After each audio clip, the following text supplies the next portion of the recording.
if you guys want to know, Avengers Endgame, it was pretty good. My review of this movie is that it's really good. It's weird, depressing, and really good. Alright, see you guys in the next review. Thanks for watching. I'm just joking. Let's talk about it. That actually that I just played is a little piece of my outro that I made.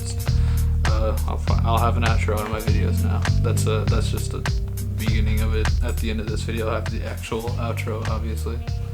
But let's get into the real review. Now, with all joking aside, obviously, Avengers Endgame was good. I knew it was gonna be good because Avengers Infinity War was really good, and this one was really, really, really good.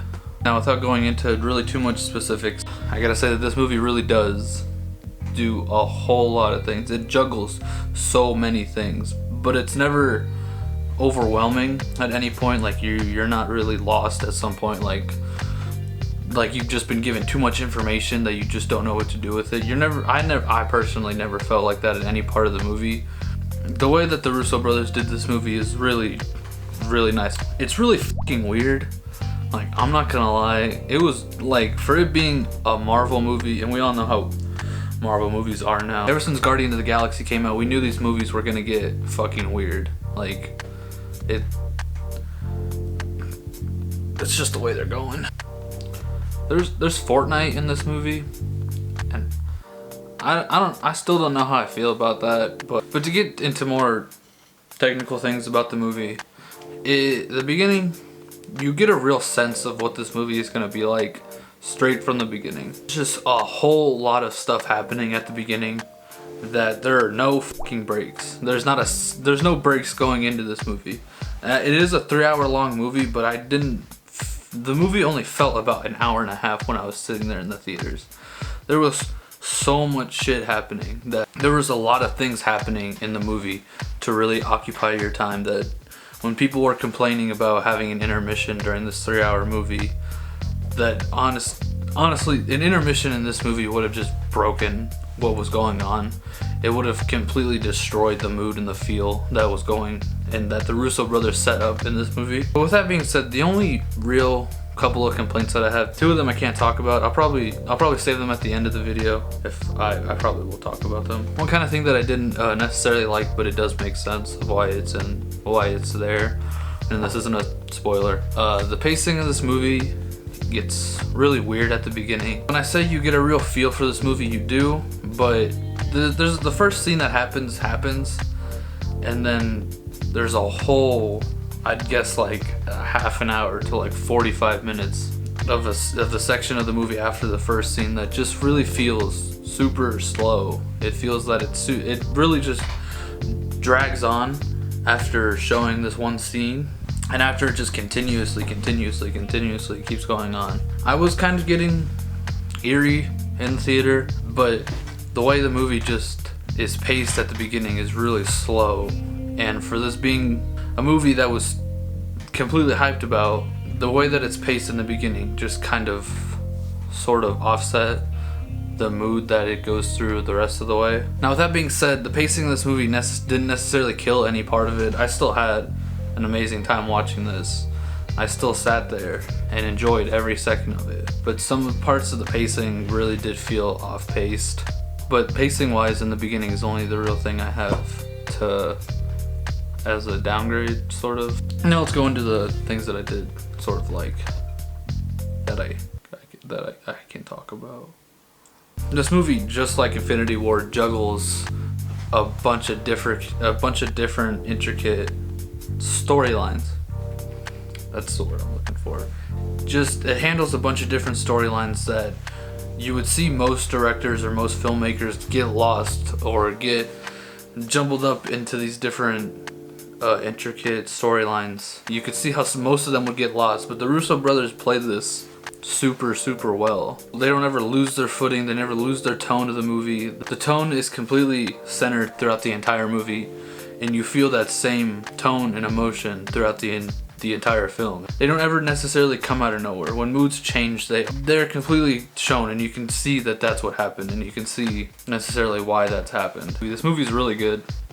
If you've watched most of the Marvel movies, and if you've watched Infinity War and you've had people explain it to you, you're gonna enjoy this movie.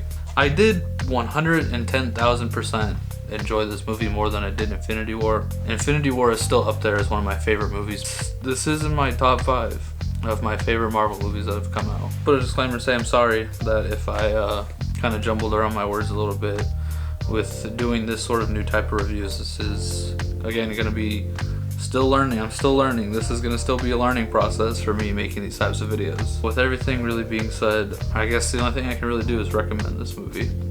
I don't want to, the entire movie, if I say anything about a certain scene that I can't talk about, but most of the things in this movie that happen I can't really talk about because this whole movie is one giant spoiler.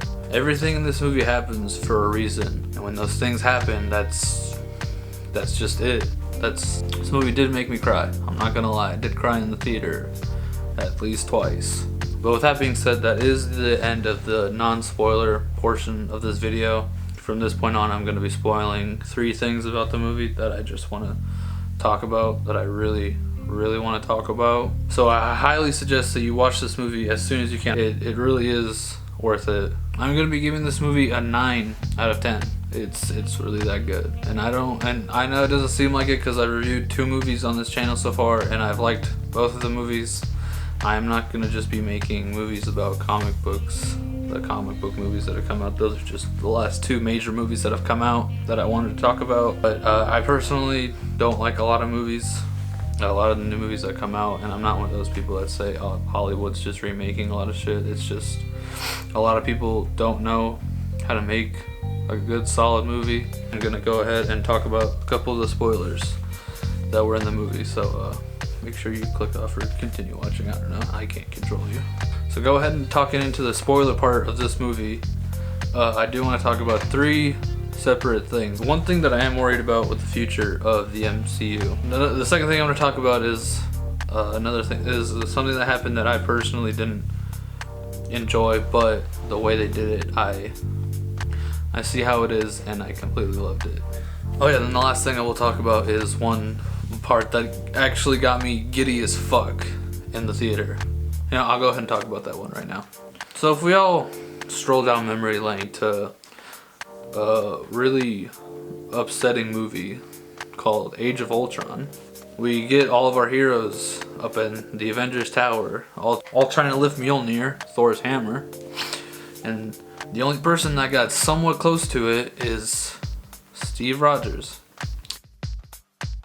Now, the whole purpose of Mjolnir, if you don't know what it is Mjolnir is a weapon made to only be wielded by the mightiest of warriors.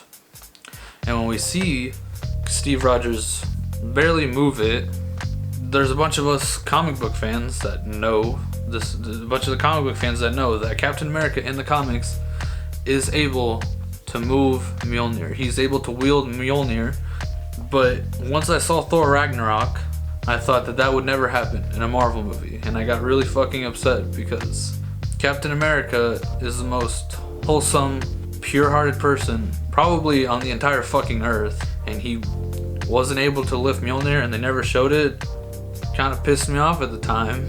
But in Endgame, once they go through time and stuff, because this movie has a lot of time travel, Thor grabs Mjolnir because he misses his original hammer, and it gets broken and he is to never see it again, but he has the chance to take it. And when he takes it back, what they are presuming to be the greatest fight, Thor is being held down and almost killed by Thanos. When we see Mjolnir hit the back of Thanos' head and come back to Steve Rogers holding it. Steve Rogers beating the shit out of Thanos with it. When I saw that part of the movie, I knew it was only going to get better from there, because it does. So now I'm going to talk about two things with the future of the MCU. Steve Rogers goes back in time to replace all of the Infinity Stones because they picked them all out from different time frames, so he has to go back and he has to replace them. Makes sense. And everybody could see this from a mile away when we all saw him go back in time. Steve Rogers goes back, he doesn't come back. Bruce Banner tries to get him, and he doesn't come back. Bucky and Sam look over to the left and they see this old man sitting by the lake to where they left Steve Rogers.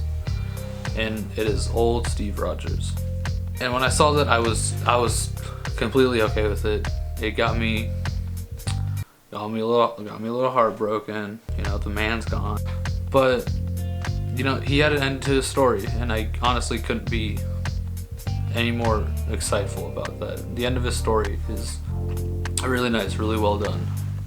One thing that I gotta say I am kind of worried about, Steve gave his shield, what's his name? Falcon, that's his name. He gives his shield to Falcon so that Falcon can take on the legacy and become the next Captain America, which I'm fine with, but Falcon is a regular person in a wingsuit. He's not a super soldier like Steve Rogers is. Steve Rogers got his ass kicked by Thanos. Just because Sam has this shield, I don't know, it's just a worry that I have at the moment. But obviously they'll go ahead and they'll explain it. Maybe he'll become a super soldier, who knows. Now, piggybacking off of Steve Rogers giving Falcon the shield to become the next Captain America, Tony Stark dies in this movie.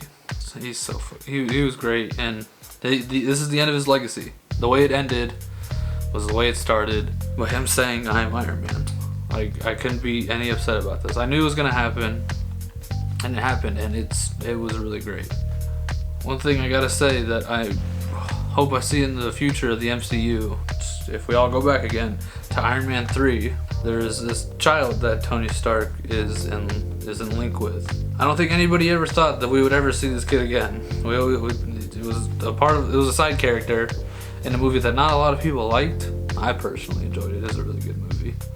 But I don't think anybody ever thought we would see that kid again. But this kid right here, this kid shows up in Avengers Endgame at Tony's funeral. And I honestly, if he becomes the next Iron Man, I would feel super ecstatic about that. That shit would be goddamn nuts to see him become the next Iron Man. Obviously he's young. Obviously he's still a child. You know, within the future of the MCU, you know, who knows what'll happen. Alright, that's really all I have to say about this movie. But with that being said, I do want to say thank you to everybody who's watching. If you watched this part of the video, thank you for sticking tuned. I wanted to appreciate everybody for watching and liking and subscribing from my last video. I want to say I know I did kind of postpone this whole project that I wanted to do for a really long time, and for that I do say sorry. I want to say thank you to everybody who did come back around to watch my videos. I'm going to be trying to do this as frequently as I can, depending on the various type of content that I'm going to be making. Thank you guys so much for watching. I'll see you guys in my next review.